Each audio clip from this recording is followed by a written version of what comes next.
Assalamualaikum warahmatullahi wabarakatuh. My name is Nina Fitria Sumartini.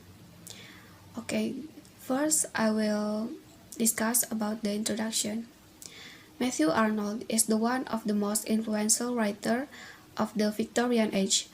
After receiving a classics degree from Oxford and spending a brief spell in Paris, Arnold spent most of his life working as school inspector.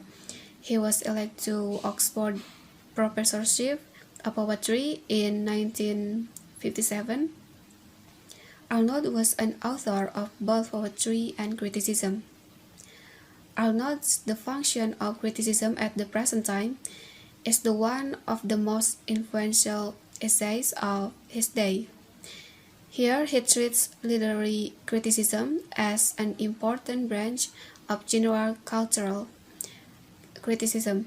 In all branches of knowledge, the aim of the critical power is the same, to see the object as it really is. The influential context of Victorian age to Matthew Arnold's ideas. The context in the Victorian age that influenced Arnold's ideas was literature, social, religion, history, and so on. The influential of the Arnold's literary, social, and religious criticism has been immense. His work appears so representative of the Victorian age because of its constant effort to understand and scrutinize modernity.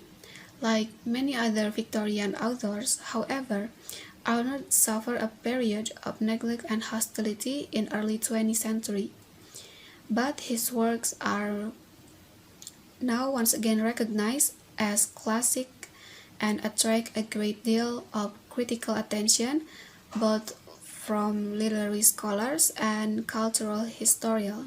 The significance of moral conduct in Matthew Arnold's ideas. The first is human spirit.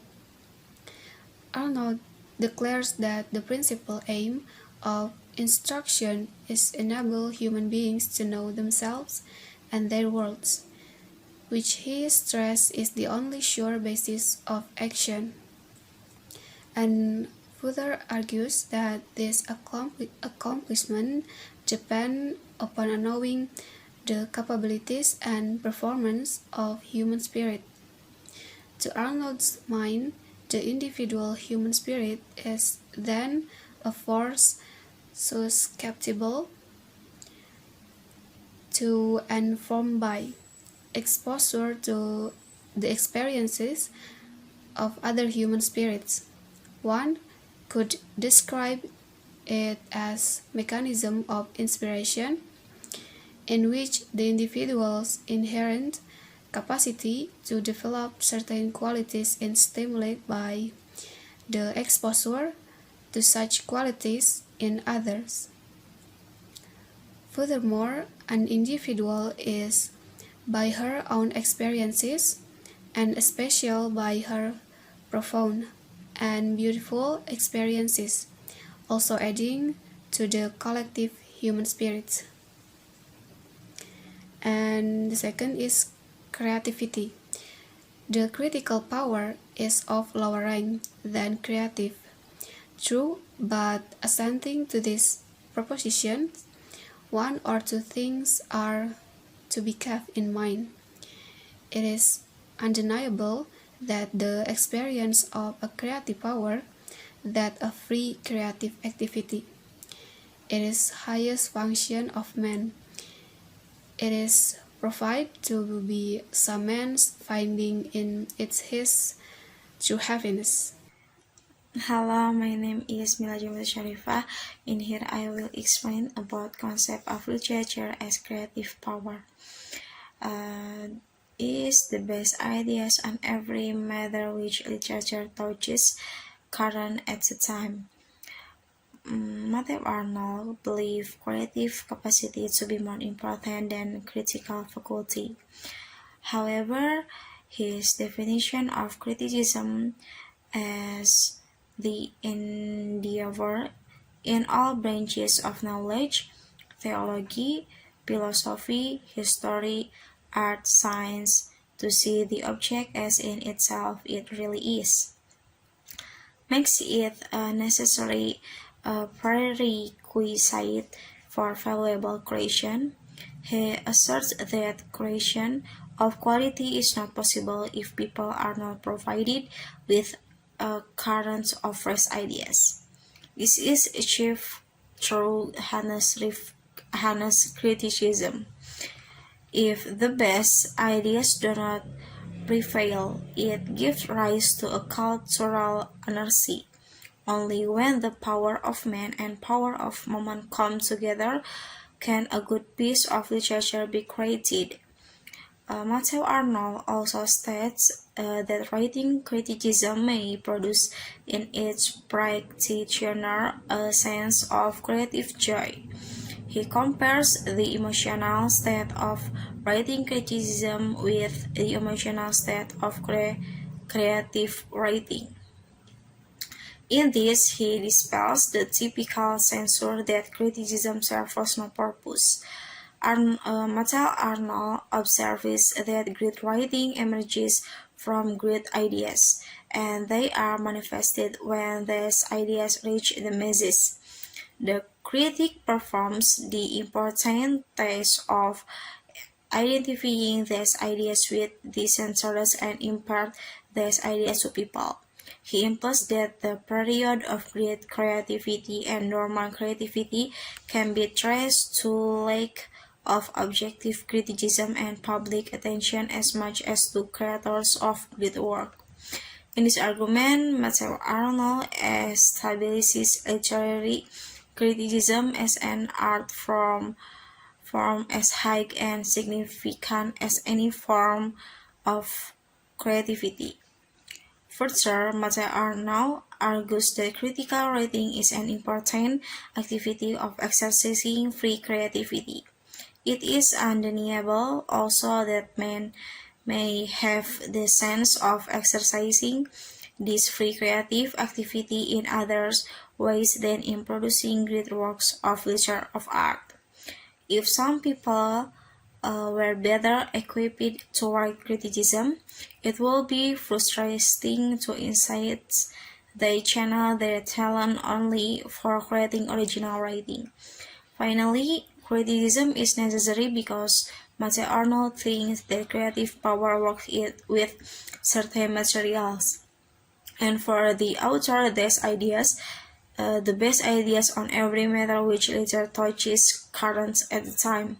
However, authors do not discover these ideas, rather they synthesize them into their work of art. Therefore, if authors do not really know these ideas, they have nothing to write uh, about that. Matthew Arnold talked about the power of man and power of the mind. In this context, the author needs to live in a society where true ideas are discussed and debated, where true thoughts are cherished and passed on. Like in ancient Greece or Renaissance England, thus he advocates that good criticism propagates good literature. Concept of criticism as critical power is criticism is a vital component of allowing creativity to flourish within a society. According to Matthew Arnold, criticism shall be a dissemination of ideas and unprejudiced and impartial effort to study and spread the best that is known and thought in the world. His definition of criticism therefore likes it to a sort of judgment in which the critic uses his or her special knowledge and training to examine a piece of literature work with disinterestedness and place a verdict on its merits and or defects. This aspect of being disinterested or objective is vital to Matthew Arnold's work, who puts religious and politically influentialism in art.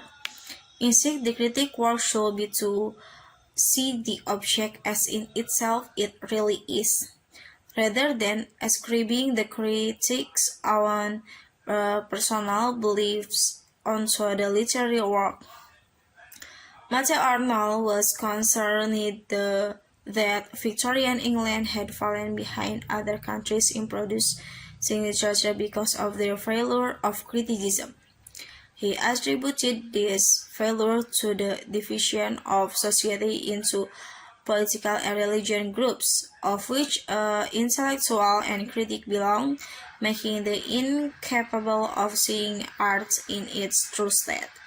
Likewise, this lack of true ideas hurt the creation of literature because, according to Marcel Arnold, the production of a great piece of literary work requires two things: an individual endowed with great creativity and a moment characterized by an atmosphere of great ideas. He provides Kurt as an example of a literary artist who enjoy both elements of artistic production.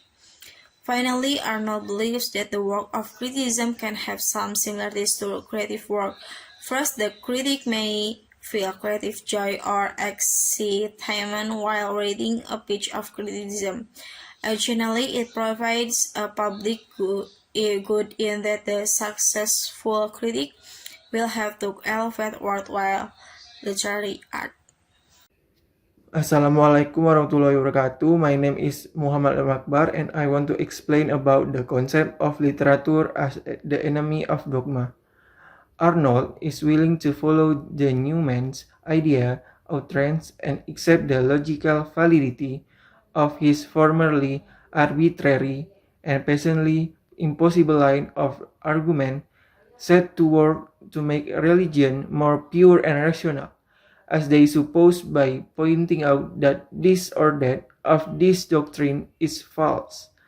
The Unitarians are, perhaps, the great people for this sort of partial and local rationalizing of religion, for taking what here and there on the surface seems to conflict most with the common sense, arguing that it cannot be in the Bible and getting rid of it, and professing to have thus relieved religion of its difficulties. Arnold gave more of a quotation. What the religion of the Bible is, how it is to be good, and they may not agree, but that is the religion of the Bible, for which they contend all over the Bible.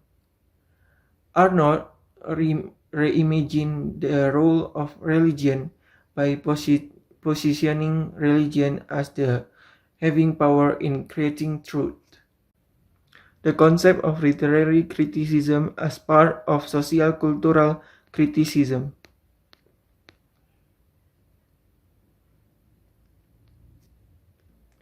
Literary criticism is the comparison, analysis, interpretation, and or evaluation of works of literature. For Arnold, culture is the study of perfection, the study of antibiotics that reach into a harmonious perfection, developing all sides of our humanity and a general perfection, developing our parts of our society. Culture are as the best thing people think and say in the world. Literary is a form of interpretation of what is best said by humans. The function of criticism, Arnold stated that a disinterested endeavor to learn and propagate the best that is known and taught in the world, and thus to establish a current of fresh and true ideas. Social cultural is another critical lens through which any text can be viewed. This form of criticism examines how different religion, ethnic, class identification, beliefs, and views affect the way in the texts are created and interpreted. Literary criticism direct to understanding literature in its large social context. It codified the literary strategies that are employed to represent social construct through a sociological methodology. Wassalamualaikum warahmatullahi wabarakatuh.